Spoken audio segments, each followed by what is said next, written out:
जैसे कि लास्ट हमने एक ब्लॉग किया था जिसमें आपने बताया था अध्यात्म क्या है। तो अभी जैसे होली गई है, हमने होली का त्योहार मनाया हम सब ने। तो मेरा ये क्वेश्चन था कि जैसे हम कृष्ण भगवान के जो मथुरा है, गोकुल है, बरसाना है, वहां पे होली खेली जा रही है। काशी में होली खेली जा रही है, शिव जी का है।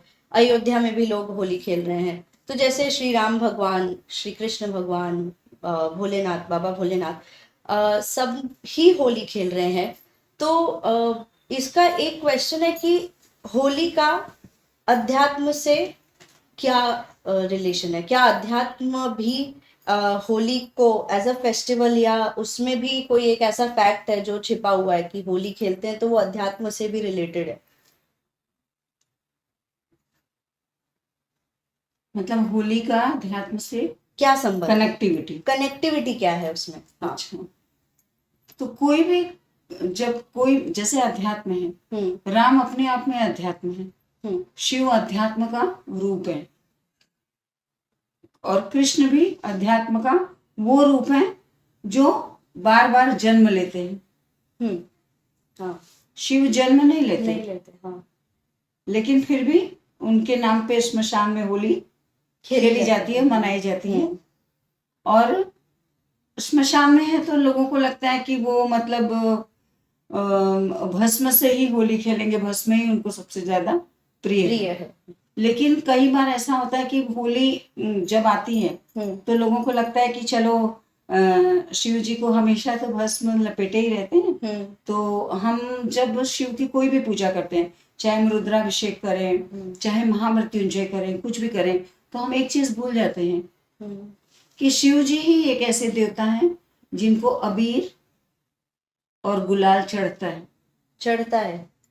लोग कहते हैं कि भांग और धतूरा ये होना जरूरी है, है ना?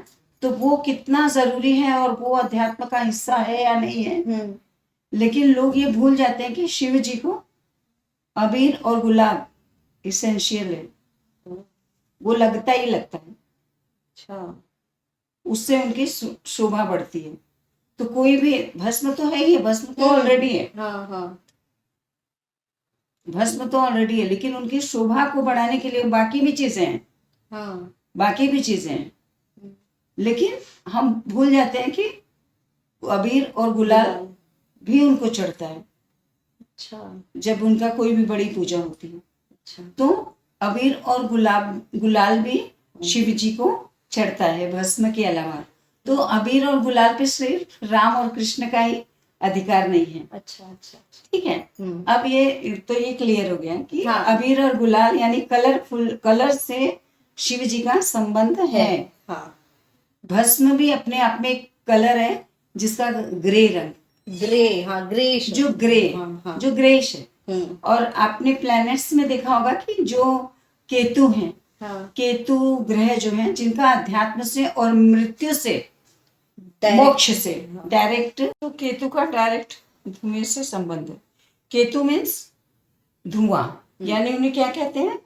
धूम केतु भी कहते हैं उन्हें। तो जब भी कोई भी अग्नि जलती है, चिता की अग्नि जलती है, होली की अग्नि जलती है, यज्ञ की अग्नि जलती है, तो हम कोई भी अग्नि जलाते हैं जब भी, जैसे हमारे यहाँ गूगल जलाते हैं, डिफरेंट डिफरेंट, हर देवी देवताओं का अलग से धूप रहता है, हनुमान जी का अलग रहता है, देवी माँ का अलग रहता है। तो हर एक में हमें क्या दिखता है? वो एग्जैक्टली धुआं दिखता है। तो और धुआं रहता है। अब जब हम अग्नि जलाते हैं, चाहे दिया जलाएं, चाहे चिता जलाएं, चाहे हवन जलाएं, कुछ भी, थोड़ी देर के बाद अग्नि क्या होती है? शांत हो जाती है। अग्नि शांत हो जाती है और बचता क्या है? धुआं। और धुआं जो जब डार्क में, अंधेरे में ऊपर की ओर उठता है, जब धुआं ऊपर की ओर उठता है तो वो क्या हो जाता है? पूरा काला काला हो जाता है। आपको कुछ दिखाई नहीं देता।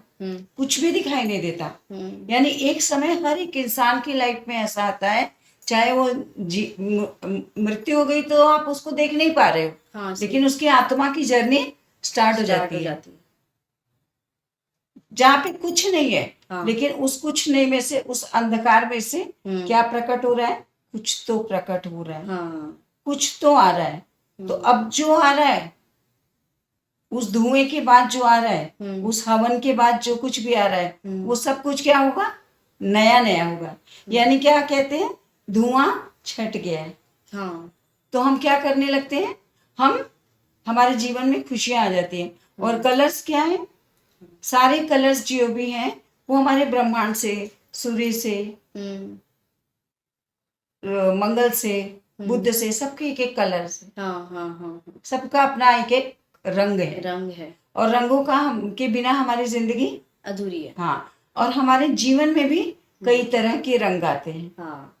हमारे जीवन की, अपने हमारी लाइफ की भी खुद के कई तरह की कहानियां बनती हैं, कई तरह के जीवन के जो रंग। और एक समय ऐसा भी आता है जब सारे रंग एक साथ मिल जाते हैं तो वो क्या हो जाता है, बदरंग हो जाता है। एग्जैक्टली। बदरंग मतलब जिसका कोई भी रंग ना हो। तो इसलिए हम टुगेदरनेस में साथ होने के लिए हम क्या करते हैं, हम सारे रंगों के साथ इस जीवन को रंगीन बनाते हैं, अच्छा बनाते हैं, इस जीवन को रंगीन बनाने की कोशिश करते हैं। हाँ। कभी कभी वो जीवन जो है में बीच बीच में उत्सव आता है। उत्सव का मतलब क्या होता है, उत्सर्ग होता है। उत्सर्ग का मतलब क्या होता है, किसी चीज में अपने आप को मिला देना। अच्छा अच्छा। किसी चीज में अपने आप को मिला देना। तो जब आप किसी चीज में अपने आप को मिलाते हो, किसी भी चीज में, अगर या किसी व्यक्ति से या वस्तु से या किसी भी चीज से जब आप अपने आप को मिलाते हो, तब आपको पता चलता है कि मेरा असली रंग क्या है। हाँ, सही बात। मेरा असली चरित्र क्या है। हाँ हाँ। तो जो आपका असली चरित्र और आपका असली रंग होता है, हाँ। अब वो दिखाई तो नहीं दे रहा है, हाँ। लेकिन वैल्यू सिस्टम के रूप में, वैल्यू सिस्टम के रूप में वो आपके लाइफ में आता है। सही बात। जैसे कि हम कहावत में कहते हैं, उसने अपना रंग देखो दिखा दिया। तो रंग दिखाने का मतलब क्या है, उसने रंग तो नहीं दिखाया, उसने अपने चरित्र का रंग, चरित्र ये स्वभाव का रंग, स्वभाव का। तो रंगों का संबंध हमारे स्वभाव से, हमारे जीवन से, हमारे चरित्र से। ठीक है। तो अब जब सारे रंग हम खेलते, अब रह गई बात परंपरा की। तो कई बार ऐसा होता है कि परंपरा जो है वो किसी भी चीज से बड़ी हो जाती है। हाँ। तो अध्यात्म, परंपरा, संस्कृति और धर्म, और इसके साथ मिलती है कहानियां। कहानियों से हम जीवन में क्या करते हैं, सीख लेते हैं, जिसको हम कहते हैं मिथ। ना मानने वाले लोग क्या कहते हैं, ये मिथ है। हाँ। और मानने वाले क्या कहते हैं, it is mytho. So mythological story.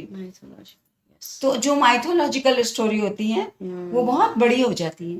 वो कहीं ना कहीं, कभी ना कभी सृष्टि की उत्पत्ति में, ग्रहों की उत्पत्ति में, ब्रह्मांड की उत्पत्ति में, देवताओं की उत्पत्ति में, अखिल ब्रह्मांड की जितनी भी फीमेल पावर्स हैं उनकी उत्पत्ति में, जब वो बॉर्न हो रहे थे तो कोई ना कोई स्टोरी बनी। और उसी स्टोरी के साथ हम मनुष्य लोगों की भी आगे की जर्नी बढ़ती जा रही है।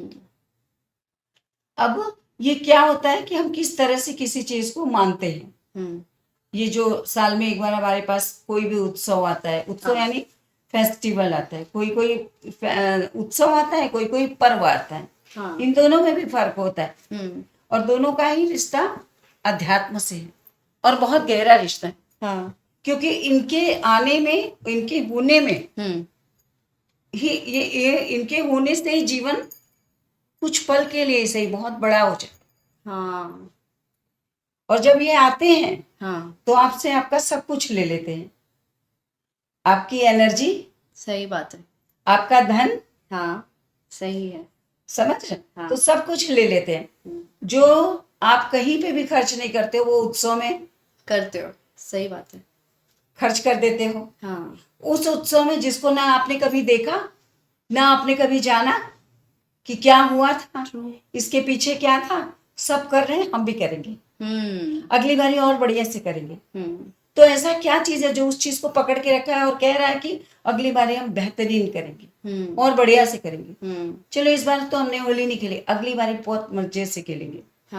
तो ऐसी कौन सी चीज है, ऐसी कौन सी इनविजिबल डोर जो है वो उसको पकड़ के रखा हुआ है। वही डोर जो हमें दिखाई नहीं देती, लेकिन वो कहीं ना कहीं हमारे विश्वास में है, और विश्वास नहीं है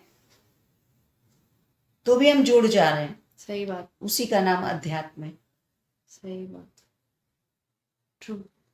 जो हमें अध्यात्म तक लेके जाता है।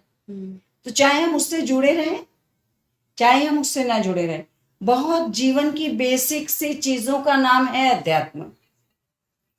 बड़े बड़े हवन यज्ञ अनुष्ठान में नहीं जुड़ा है, तो इसको हम किस तरह से समझते हैं?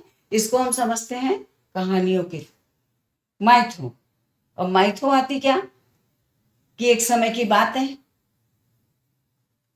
दो भाई थे, एक का नाम था हिरण्याक्ष, एक का नाम था हिरण्यकश्यप। हाँ,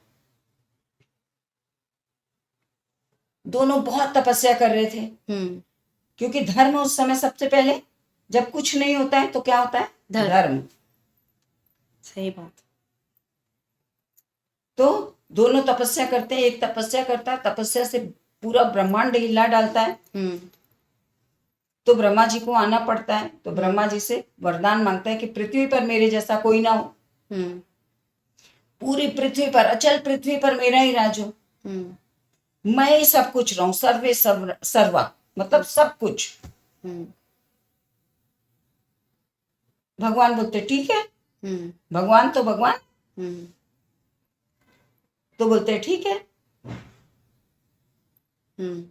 फिर उसका एक दूसरा भाई भी रहता है, हाँ, वो भी तपस्या करता है। अब तपस्या दोनों कर रहे हैं, कौन किस चीज के लिए कर रहा है किसी को नहीं पता, सबकी अपनी अपनी अलग अलग इच्छाएं होती हैं, सब अपनी अपनी अलग अलग इच्छाओं के डोर से बंधे हुए होते हैं। तो वो तपस्या करता है, भगवान उसको बोलते हैं, और जब ये उसको आशीर्वाद मिल जाता है, वरदान मिल जाता है, तो वो बड़ा प्रसन्न होता है कि पूरी पृथ्वी मेरी है, इस पृथ्वी पर रहने वाले जीव जंतु पानी सब चीज मेरा है। हाँ, और अहंकार तो पूरी पृथ्वी पर उत्पात मचा डालता है, पूरी पृथ्वी को खराब कर डालता है, हाँ, पूरे पृथ्वी के रंग को बदरंग कर देता है वो, अच्छा, खुशियों को आंसू में बदल देता है। हाँ, मतलब कहते हैं ना कि एकदम अत्याचार मचा डालता है, और पृथ्वी रोने लगती,